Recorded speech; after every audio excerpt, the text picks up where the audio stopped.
If you've never had canned deer meat, you're missing out. We're gonna make some today.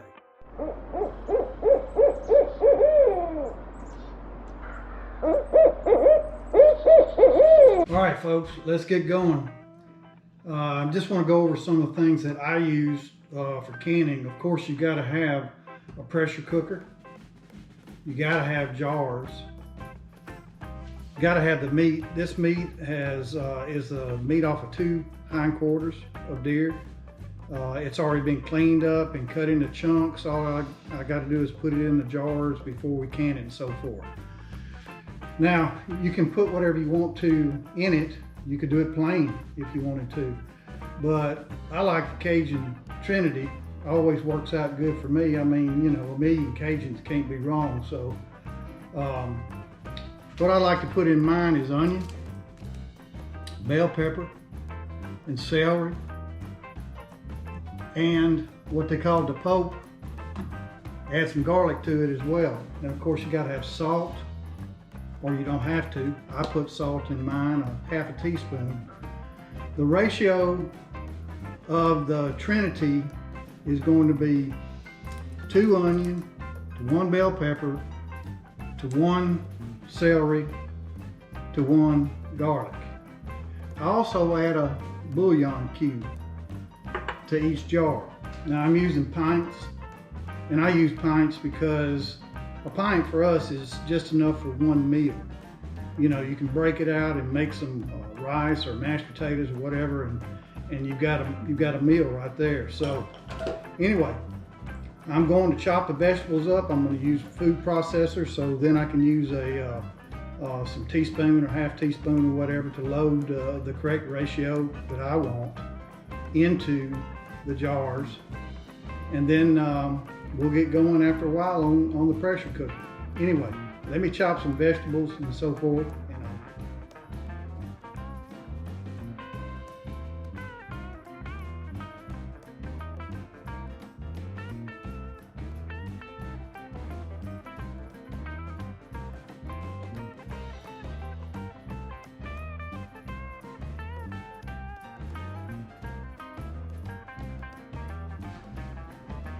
All right, so I'm gonna load up each of my pint jars with 1 bouillon cube,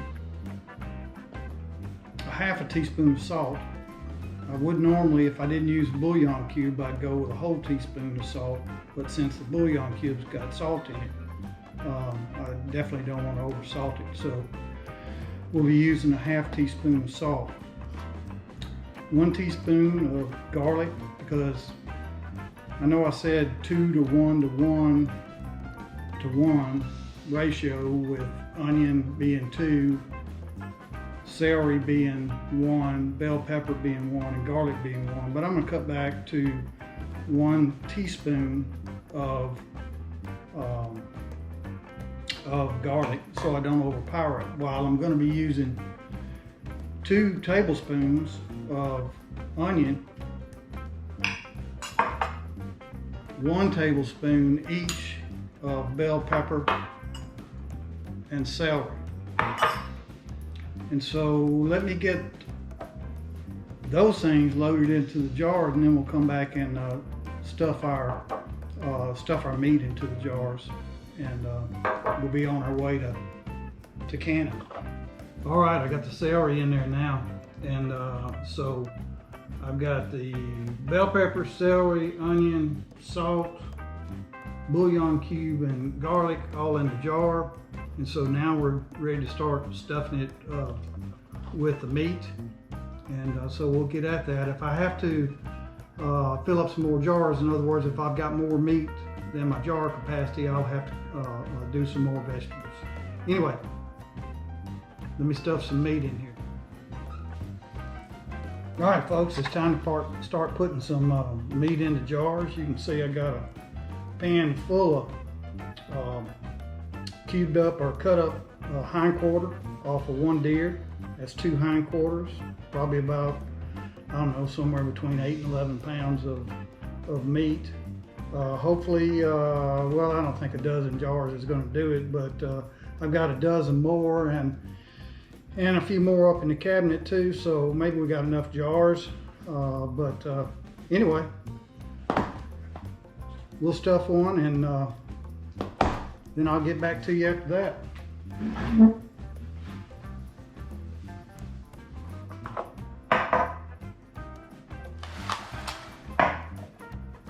Now the meat is good and cold, and so what you want to do is stuff this as full as you can stuff it.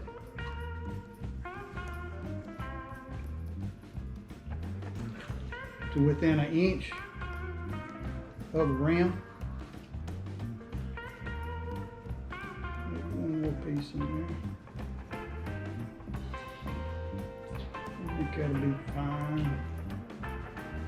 About to where, well, I said an inch, but probably a ½ inch is fine, judging on what I've done in the past. Now I'll come back with a wet paper towel and go around this rim just to make sure, because you want your lids to be able to seat tightly on there when the pressure cooker. Now I'm not going to add any water to this.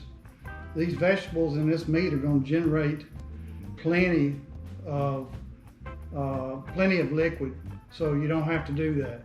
So all I'm going to do is simply, once I wipe the rim off, after I get all these jars stuffed, is simply put the top on it, finger tight. Then we're going to put it into the pressure cooker.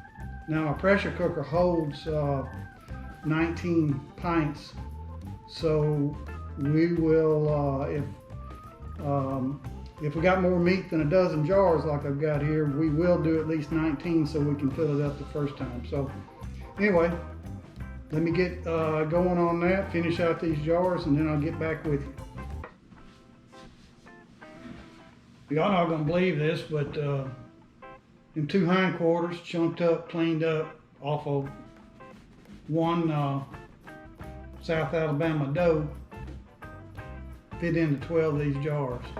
So perfect. I don't have to fix any more vegetables, anything.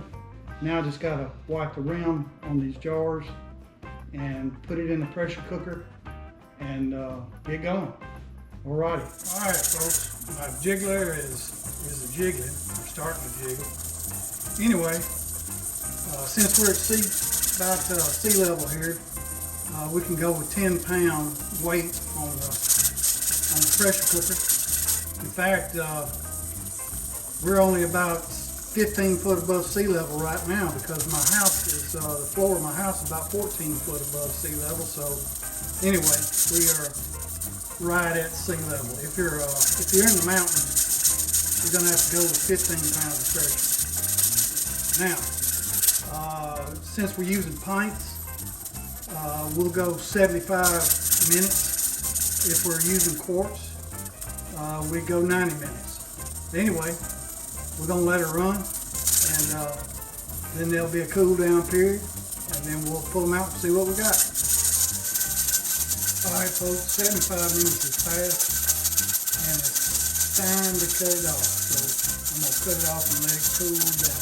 All right, folks, I've pulled these beautiful jars out of the pressure cooker. Man, they look great. Can't wait to try them out. They're still cooling off. You can still see bubbles coming up, so the pressure's still up inside the jars.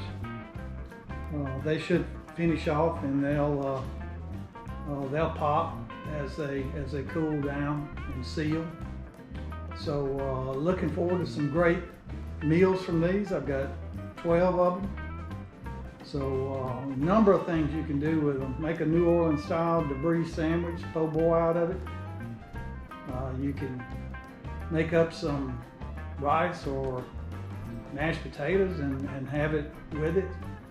You can take the juice side of it and make a gravy with it to go along with your meal. It's essentially like roast beef in a jar. Outstanding stuff. So if you get a chance, make you up some canned deer meat. It's one of the best things I do with deer meat every year, and looking forward to this. So Now I've done most of the processing with the deer meat that I have with the 3 deer. Last week you saw I made some deer burger. Now I've canned some. So the rest of the deer meat I've got is tenderloin and some shoulder meat and so forth. So we'll have some different uses for those that don't take the processing. Anyway, it's a fun project. Now I got to start working on those hogs I got. There's sausage to be made and whatnot. All right, well y'all have a great rest of the weekend. Hooty hoo, and we'll see you next time at Old Wood Outdoors.